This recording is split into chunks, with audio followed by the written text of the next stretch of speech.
ओम शांति। आज 28 नवंबर 2022। आज की साकार मुरली रंगीन बड़े बड़े अक्षरों में पढ़ें, सुने और मंथन करें। आज की मुरली का सार, मीठा मीठा बाबा कहते, मीठे बच्चे पढ़ाई अच्छी रीति पढ़कर उसका सबूत दो। पढ़ाई को अच्छी रीति पढ़ो और उसका सबूत दो। क्या सबूत होगा पढ़ाई का? अपने जीवन में धारण करेंगे, सर्विस कर औरों को भी लायक बनाएंगे। यदि औरों को आपने लायक नहीं बनाया तो इसका मतलब अभी आपको समझ में नहीं आया। तब उच्च पद के अधिकारी बनेंगे, तब उच्च पद के अधिकारी बनेंगे। प्रश्न, इस बेहद के स्कूल में वाह वाह किन्हों की होती है? वाह वाह किन्हों की होती है?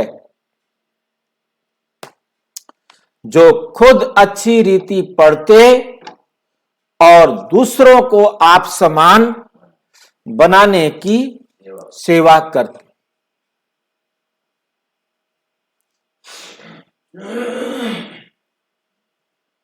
रूहानी कमाई में बिजी रहते हैं, सिर्फ दूसरों को देख खुश नहीं होते,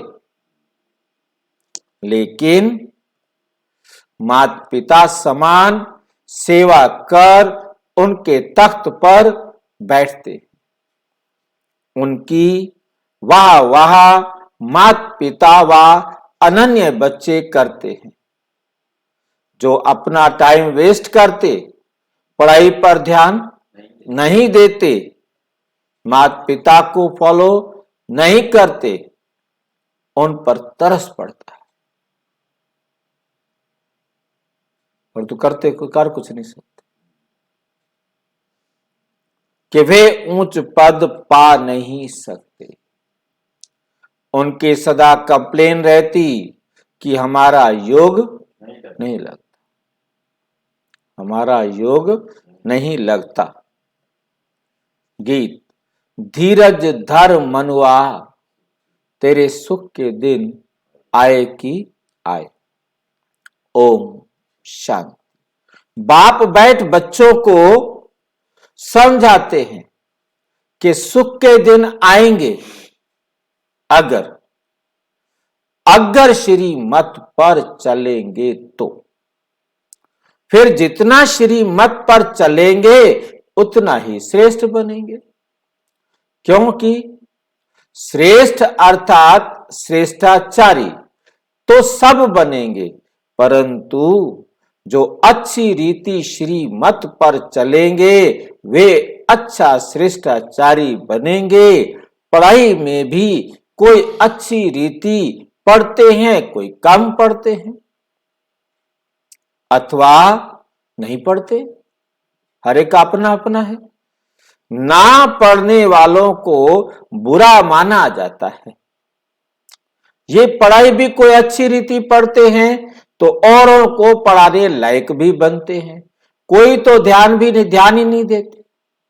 ये भी बच्चे समझते हैं कि अगर हम कोई भी विद्या अच्छी रीति पढ़ेंगे तो ऐसे ही लायक बनेंगे, नहीं तो नालायक बनेंगे। लायक को जरूर अच्छा दर्जा मिलेगा। तुम अभी सुख धाम के लिए पढ़ते हो, फिर उसमें भी नंबरवार मर्तबे हैं। मनुष्य मर्तबे के लिए कितना माथा मारते हैं। वे है अल्पकाल का सुख, कागविष्ठा समान सुख, और ये तो अथाह सुख है। जो बच्चे श्रीमत पर चलेंगे वही अथाह सुख पा सकेंगे और वे ब्राह्मण कुल में भी अपना नाम निकालेंगे। बाप का बच्चों को फरमान है, सर्विस कर, औरों को भी ऊंचे ते ऊंचा पद दिलाओ, तो तुम्हारा भी पद ऊंचा हो जाएगा। अच्छी रीति पढ़कर फिर बाप को सबूत देना है।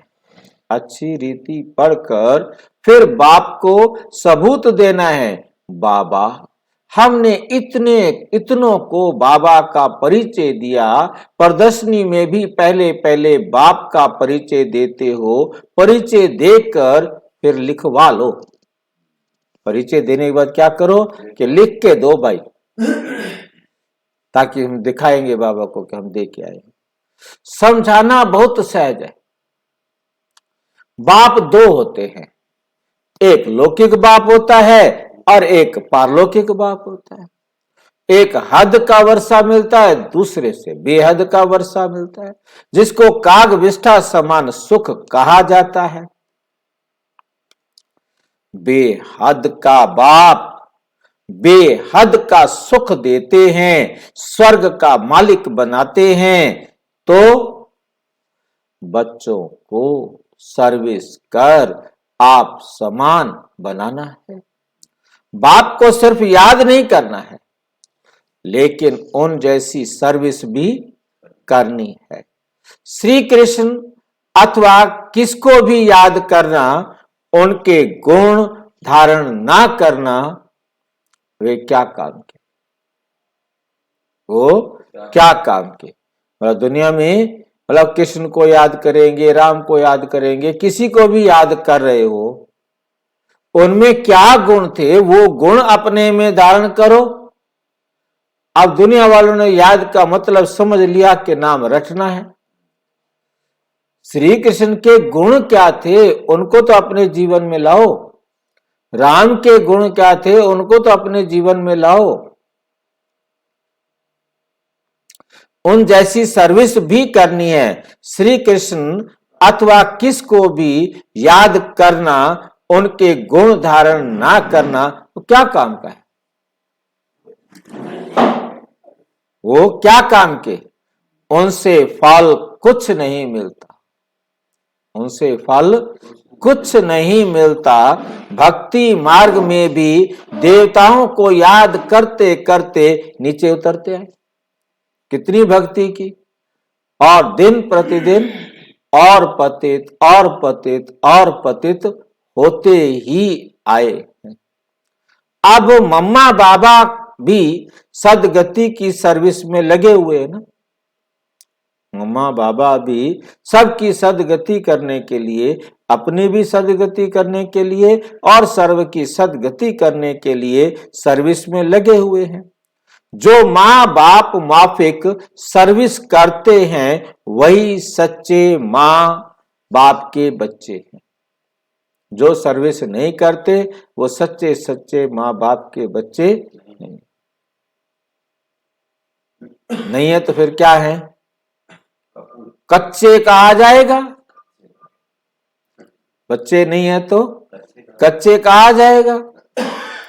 बाप भी खुश तब हो जब देखे कि मेरे लाडले बच्चे मेरे समान सर्विस करते, मेरे लाडले बच्चे मेरे समान सर्विस करते हैं, तब बाप खुश होता है। लौकिक रीति में भी जो बच्चे अच्छी रीति पढ़ते हैं वे बाप के दिल पर चढ़ते हैं, अच्छी कमाई करते हैं। ये भी तुमको रूहानी कमाई करनी। सिर्फ दूसरों को देख खुश नहीं होना है। पढ़ाई पढ़कर और पढ़ाकर, पढ़ाई पढ़नी भी है और पढ़ानी भी है। पढ़ाई पढ़कर पढ़ाकर ऊंच पद पाना है, तब माँ बाप अनन्य बच्चे उनके लिए क्या करेंगे, क्या कहेंगे? उनके लिए क्या कहेंगे? वाह वाह। क्या कहेंगे? वाह वाह करेंगे। ये बेहद का स्कूल है, हजारों यहां पढ़ते हैं। जो अच्छी रीति नहीं पढ़ते वे खुद भी समझते होंगे कि हमारा योग पूरा नहीं लगता, हमारा योग पूरा नहीं लगता। वे बच्चे बाप की दिल पर चढ़ नहीं सकते। बच्चे बने हैं तो मां बाप पालना तो करते हैं ना। फिर भी बाप समझाते हैं, क्या समझाते हैं? माता पिता और अनन्य बच्चों को फॉलो करो। माता पिता और अनन्य बच्चों को फॉलो करो। सर्विस तो बहुत करनी है, सर्विस तो बहुत करनी है। वे सोशल वर्कर करोड़ों की अंदाज में होंगे, तुमको रूहानी सोशल वर्कर बनना है। अगर ज्ञान है तो, नहीं तो समझेंगे पूरा ज्ञान नहीं है।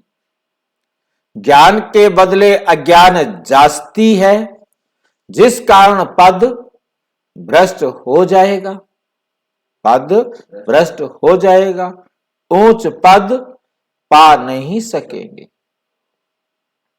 बाप को तरस पड़ता है, हर पढ़ाई में पुरुषार्थ जरूर चाहिए, चाहे कोई पढ़ाई हो, चाहे लौकिक पढ़ाई हो, अलौकिक पढ़ाई हो, चाहे ये पारलौकिक पढ़ाई हो, पुरुषार्थ तो जरूर चाहिए। बिना पुरुषार्थ के तो कुछ होने वाला, पुरुषार्थ बिगर पास नहीं हो सकेंगे।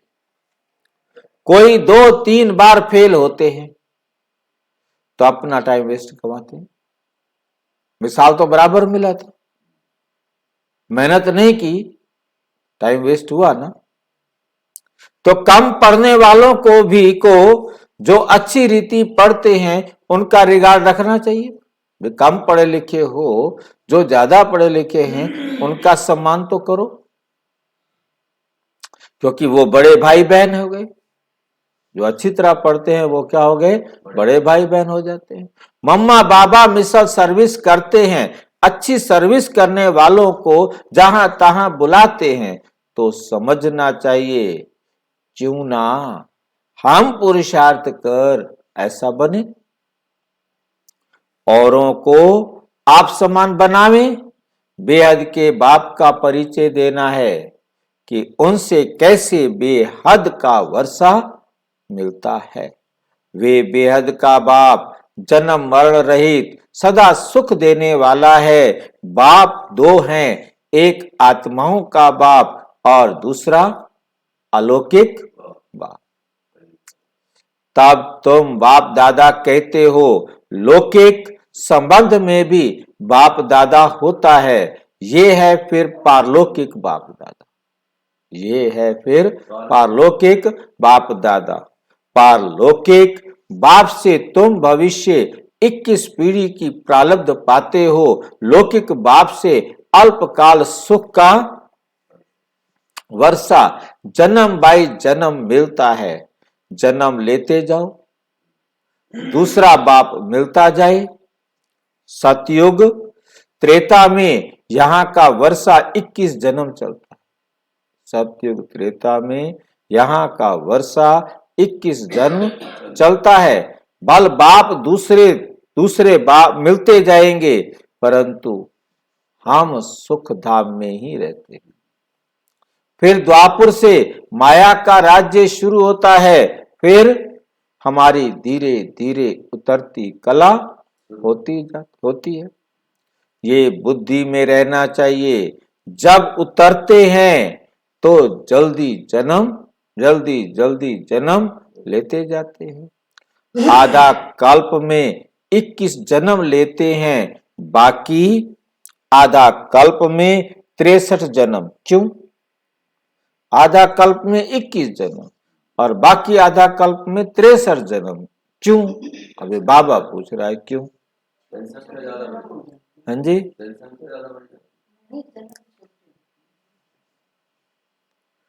छोटे क्यों हो गए? हाँ, पतित होने से जल्दी जल्दी और पतित होते जाते हैं। जब बाप आए तो हम एकदम उतर गए थे, बिल्कुल बॉटम पर, पाताल में चरित्र हमारा चला गया था। तब बाप ने आकर हमको चढ़ती कला में किया। अभी तुम संगम युगी ब्राह्मण बने हो, भाव तुम्हारा कलयुग के साथ कनेक्शन है। इस समय कितने युग चल रहे हैं?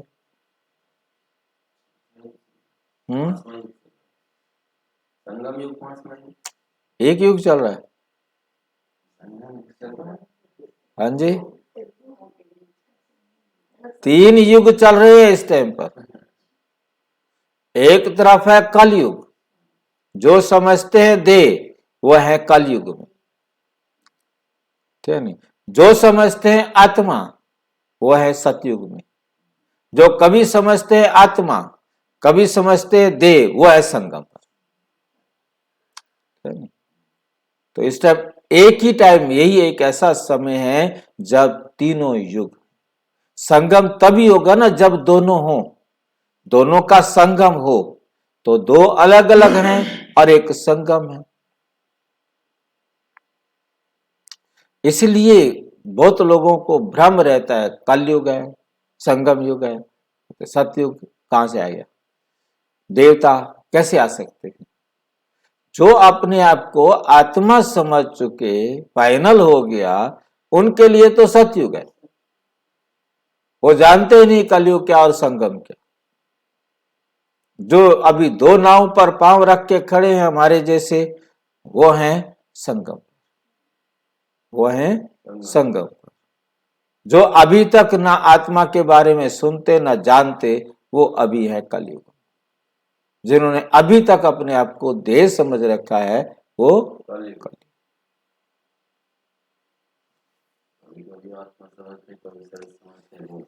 संगम, दोनों युगों में पा रखा है, दोनों पर रखा है। जानते हो बाबा हमको परम धाम का मालिक बना रहे हैं। गृहस्थ व्यवहार में रहते हुए तुम समझते हो ये कलयुग में रहने वाले हैं और हम संगम युग में रहने वाले। सतयुग में तो वो जाएंगे ना जिनको ज्ञान अच्छी तरह समझ धारण हो चुका, जो एडवांस स्टेज में चले गए। एडवांस स्टेज में जाने का मतलब है एडवांस पार्टी के पास पवित्रता से जन्म ले, उनके लिए सतयुग है। इसलिए श्री कृष्ण कहाँ है? सतयुग में। वो कलयुग में संगम पर नहीं है, और बाकी सब जहां है। 3 युग एक टाइम में चल रहे हैं। यही बात समझ में आ जाए तो सारा राज बाबा का समझ में।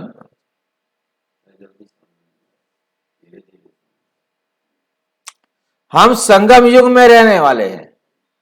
वे विकारी दुनिया वाले, वे विकारी बगुले हैं और हम निर्विकारी हंस हैं। सिर्फ बाहर से नहीं दिखाना कि हम हंस हैं, अंतर्यामी बाबा अंदर से जानते हैं कि कौन हंस है और कौन बगुले हैं। बाप समझाते रहते, बच्चे कोई पाप कर्म नहीं करो। कहा जाता है कि कख का भी चोर सो लख का भी चोर। एक बार चोरी करते हैं फिर 2 वर्ष उन पर शक रहता है। कोई भी चोरी होगी पहले उसी को पकड़ो, पहले उसी को ही बुलाते। शक मुश्किल ही मिटता है। किसी पर शक हो जाए फिर वो मिटता मुश्किल है। तो ऐसा काम करना ही क्यों चाहिए? ये सब काम माया कराती है। जब माया माथा मोड़ लेती है तब स्मृति आती है, हमने ये क्या किया। हमने ये क्या क्या किया। जेल में कितने जाने अनजाने में पाप करके आ जाते हैं, पछताते हैं कि क्या किया। फिर बाबा से क्षमा मांगते हैं। बाबा कहते अच्छा बच्चे हट जा, फिर नहीं करना। अच्छा हुआ जो भूल बताई, नहीं तो वृद्धि हो जाती।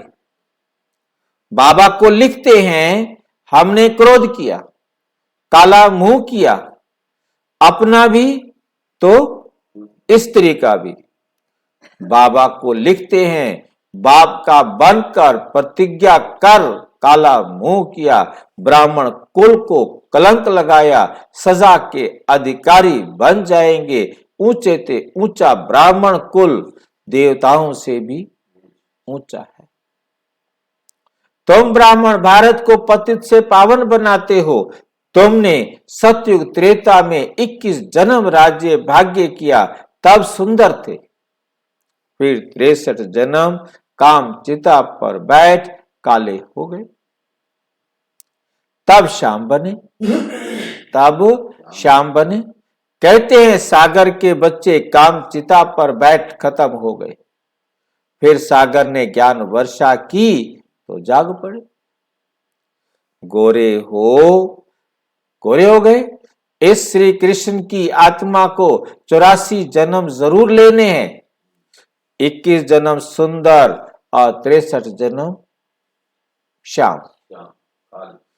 अब उनकी लात पुरानी दुनिया तरफ है, मुंह नई दुनिया की तरफ है। जो नंबर 1 पूज्य था वही पुजारी बना, अब लास्ट नंबर में है।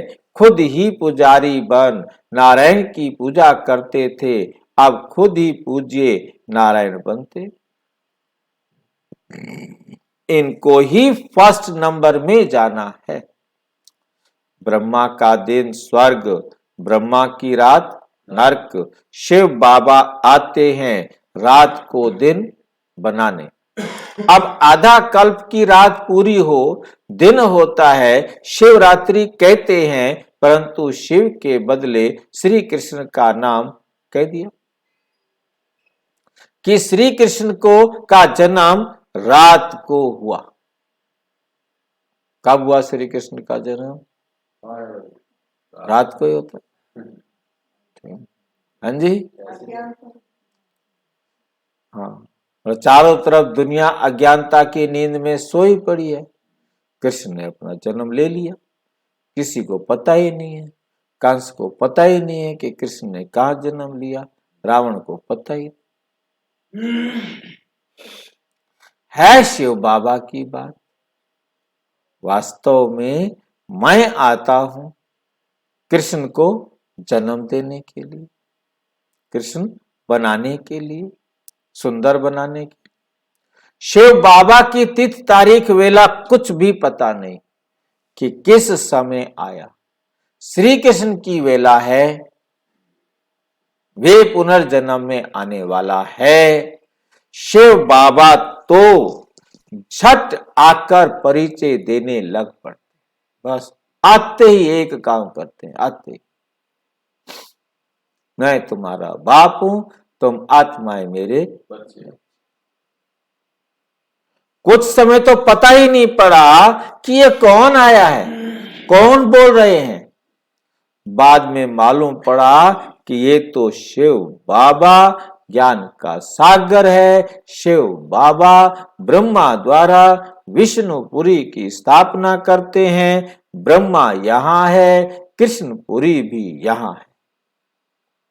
ब्रह्मा भी यहां है, कितनी क्लियर लाइन है। कृष्णपुरी भी यहां है। लक्ष्मी नारायण के तख्त के पीछे विष्णु का चित्र होता है। लक्ष्मी नारायण के तख्त के पीछे विष्णु का चित्र होता है, परंतु ज्ञान कुछ भी नहीं। कितनी बात वंडरफुल है। ज्ञान कुछ भी नहीं है। जैसे गवर्नमेंट का त्रिमूर्ति चित्र है, ये समझने की बात। बच्चे जास्ती नहीं समझते हैं, भला लौकिक पारलौकिक बाप का कंट्रास्ट तो समझते हो ना, कि लौकिक बाप में और पारलौकिक बाप में क्या अंतर है। याद भी करते हैं, हे पतित पावन, हे रहम दिल, हे दुख हरता सुख करता, सतयुग में कोई याद नहीं करता। बाप यहां ही सब मनोकामना पूरी कर देते हैं, बाप यहां ही सब मनोकामना पूरी कर देते हैं। सतयुग में तुमको इतना अथाह धन मिलता है जो वहां माथा मारने की दरकार ही नहीं। तुमको श्रीमत पर चलना चाहिए।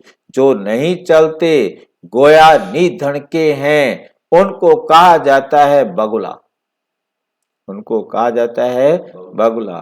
तो हंसों को बगुलों के साथ भी रहना पड़ता है, गृहस्थ व्यवहार में तो रहना ही है। इसलिए रिपोर्ट आती है, भाई झगड़ा करता, फलाना झगड़ा करता, दुनिया में तो झगड़ा ही झगड़ा है।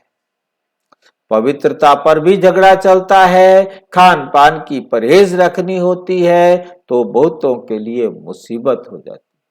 बहुतों के लिए क्या हो जाती है? मुसीबत हो जाती है। बाप कितना समझाते हैं, याद में रहकर भोजन खाओ। कैसे भोजन खाओ? याद में रहकर भोजन। क्या फर्क पड़ेगा याद में रहकर खाएं? शिव बाबा भोजन खा रहे हैं। कैसे खाना है याद में भोजन?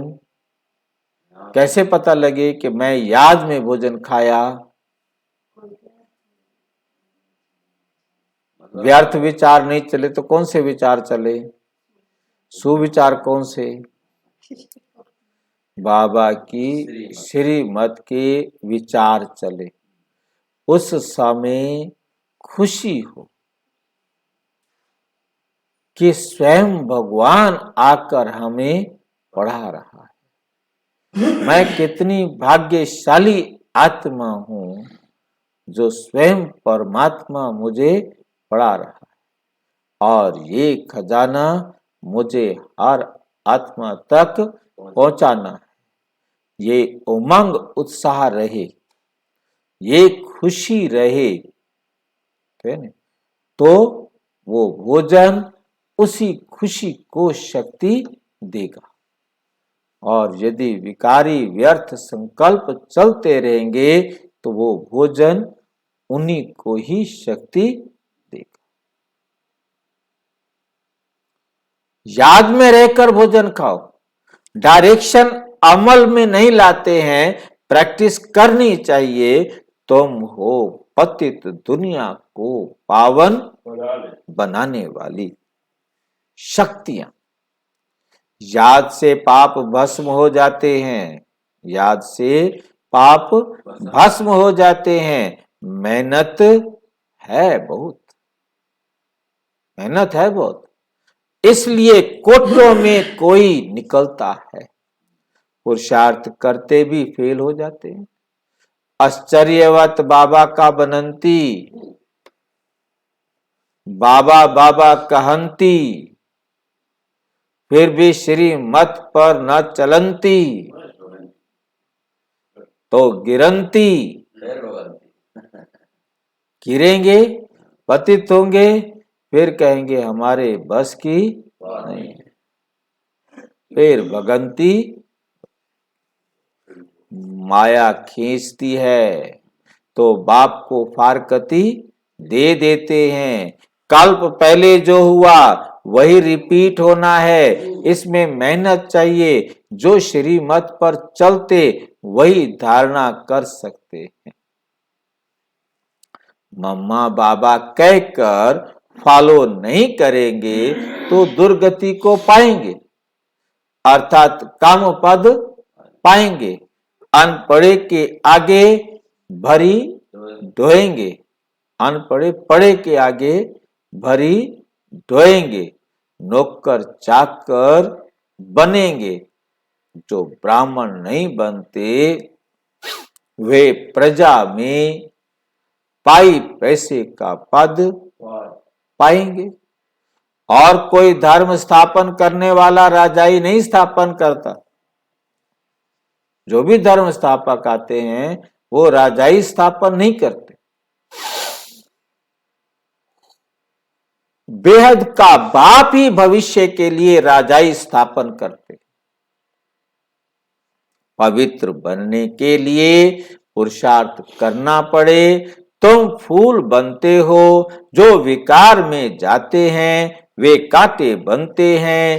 एक दो को आदि मध्य अंत दुख देते हैं। ये है कांटों की दुनिया। अब तुम संगम पर फूल बन रहे हो। सतयुग है फूलों का बगीचा। संगम पर जंगल से बगीचा बनता है। ये है कल्याणकारी संगम अथवा कुंभ। आत्मा परमात्मा का मिलन होता है। अभी तुम जानते हो हम परमपिता परमात्मा से 21 जन्म का वर्षा ले रहे हैं। राजाई पाने में मजा है। बाकी ये कहना कि तकदीर में होगा तो मिलेगा, इससे क्या होगा। बेहद बाप का परिचय देना है।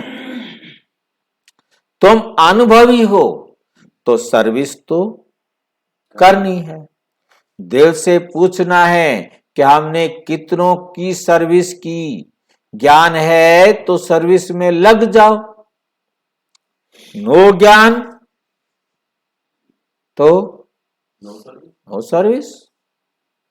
आप सर्विस नहीं करते हो तो इसका मतलब तुम्हारे पास ज्ञान नहीं। सिरदर्दी खत्म।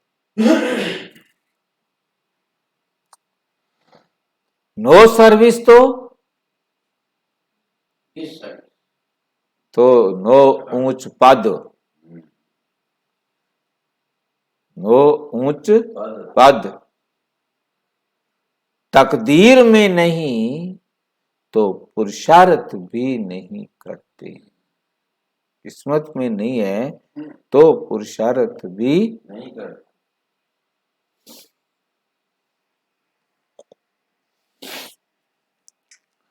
अच्छा, मीठे मीठे सिक्की लधे बच्चों प्रति माता पिता बाप दादा का याद प्यार और गुड मॉर्निंग। रूहानी बाप की रूहानी बच्चों को नमस्ते। हम रूहानी बच्चों की रूहानी बाप दादा को नमस्ते नमस्ते। धारणा के लिए मुख्य सार नंबर 1, बाप के डायरेक्शन को अमल में लाना है। खान पान की पूरी परहेज रखनी। याद में रहकर भोजन खाने का अभ्यास करना है। माता पिता की तरह सेवा करनी है। अपने बड़ों का रिगार्ड जरूर रखना है।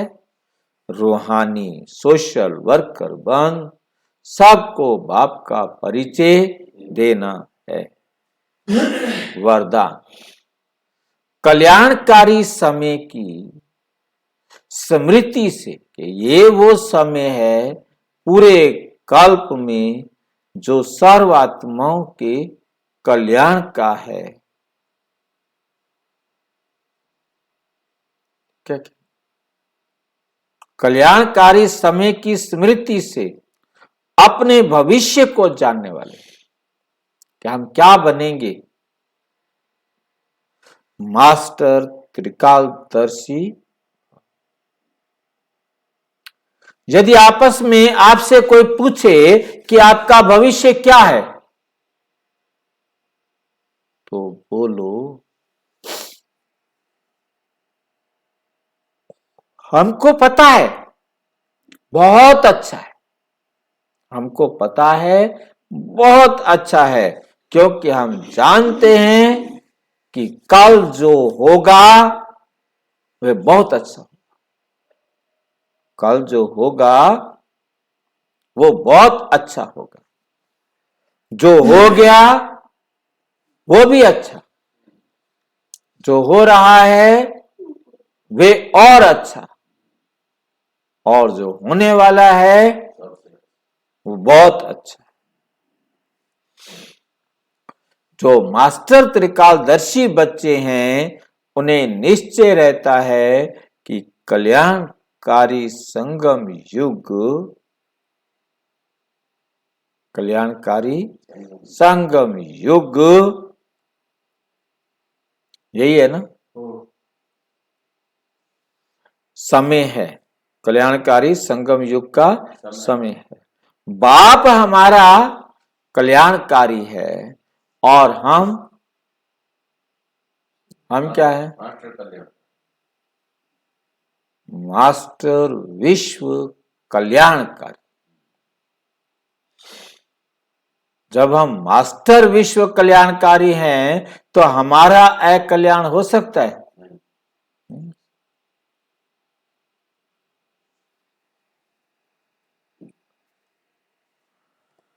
स्लोगन, समाप्ति के समय को समीप लाना है तो संपूर्ण बनने का पुरुषार्थ करो।